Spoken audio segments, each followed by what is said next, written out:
Ya, malam ini kami bersama orang tuanya, yaitu dari pihak korban, Mbak A, dan selanjutnya atas laporan kami di Polresta Denpasar dengan laporan kami di Polresta Denpasar atas kejadian pada tanggal penganiayaan pada tanggal 5 Desember 2024. Atas laporan kami itu merujuk kepada pasal 351 Undang-Undang Hukum Pidana. Kejadiannya pada tanggal 5 September, klien kami datang dari Jakarta bersama pacarnya, yaitu APD, yang berinisial APD, datang ke Bali. Ia mengajak klien kami, dia menyatakan kepada klien kami dan mendatangkan rumahnya untuk bekerja di Pulau Bali. Dan setibanya di Bali, mereka berjumlah 4 orang, di mana pada saat tibanya di pulau ditambah sopir 1, yaitu 5 orang.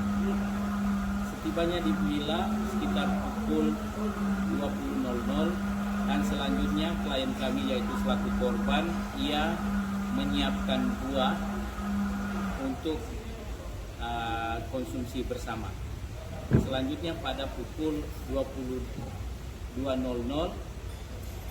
di mana mereka pada saat itu berempat mengkonsumsi alkohol, dan terjadi kekurangan alkohol, mereka membeli penambahan alkohol.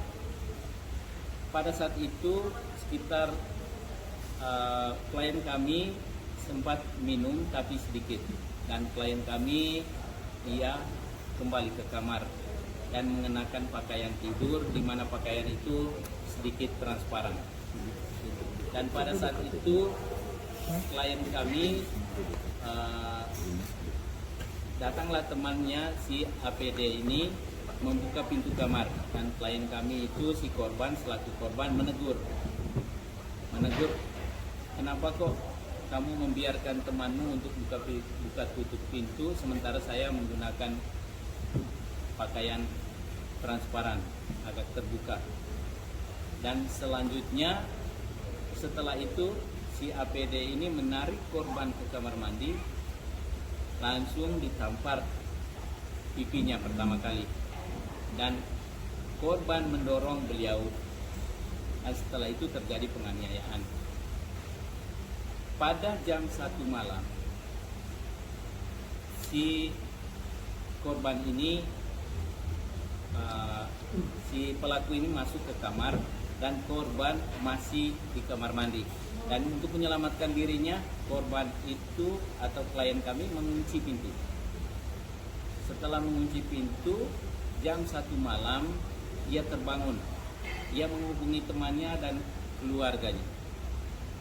Dan setelah itu dia buka pintu kamar mandi, korban buka pintu kamar mandi, masuk lewat kamar tidur, dan pada saat ia melewat kamar tidur, si APD ini masih tertidur lelap. Dan beliau, korban, ingin melarikan diri untuk menyelamatkan diri, tetapi pintu vilanya terkunci. Dia tidak menemukan kunci villa, dan setelah itu kembali ke kamar mandi, dan ia menguncikan pintu kamar mandi untuk menyelamatkan diri. Korban sadar pada jam 6 pagi. Setelah jam 6 pagi, dia terbangun dan dia keluar villa. Sampai di villa, pada saat dia keluar villa, sudah ada polisi dan temannya yang datang membantu. Demikian saya dan bersama rekan-rekan saya. Pak, silakan kalau melanjutkan. Saya bermula memberikan kawan yang sudah datang sama menunggu dan kita bisa wawancara pada malam hari ini. Kebetulan dari Bali, kebetulan saya sudah bisa data wawancara rekan dari Bang Alex yang ada di Bali. Saya kebetulan dari Jakarta. Kebetulan pada pukul 12 jam 1 saya dihubungi sama temannya inisial A ini, temannya inisial W. Saya udah mau tidur dan dihubungi saya, bang tolong, bilang ada apa W? Saya, abang tolong ini, tadi saya bingung kali ini ada saya punya teman siksa di Jaya di suatu villa di Bali. Dia tahu lama punya akhirnya bisa ke saya. Kebetulan saya karena kita melakukan acara kita punya rekan di mana aja kita teman itu pasti ada teman-teman kita juga. Singkatnya saya menghubungi ada teman kita Michel R. Michel R ini langsung saya minta tolong ke Michel, langsung saya minta datang ke lokasi tersebut, tapi situasi kondisi itu terkunci. Akhirnya kita sama-sama berkomunikasi satu pagi. Akhirnya ada teman daripada inisial ini yang datang ke Polsek untuk melapor untuk kami manggil polisi untuk memanggil. Karena pada saat rentan waktu dari jam 12 jam kalau kali inisial R ini nyampe jam setengah 2 sampai jam 6 pagi itu baru polisi datang membuka pintu. Pada situ tidak ada komunikasi tidak apapun. Ya kita juga ragu sebagai ada pernah saya ketemu inisial ini 2 kali dan sudah sempat kenalan. Dan inisial ini selalu tidak terlalu. Dan saya malam itu berkomunikasi sama orang tua. Berkomunikasi itu menguatkan Pak.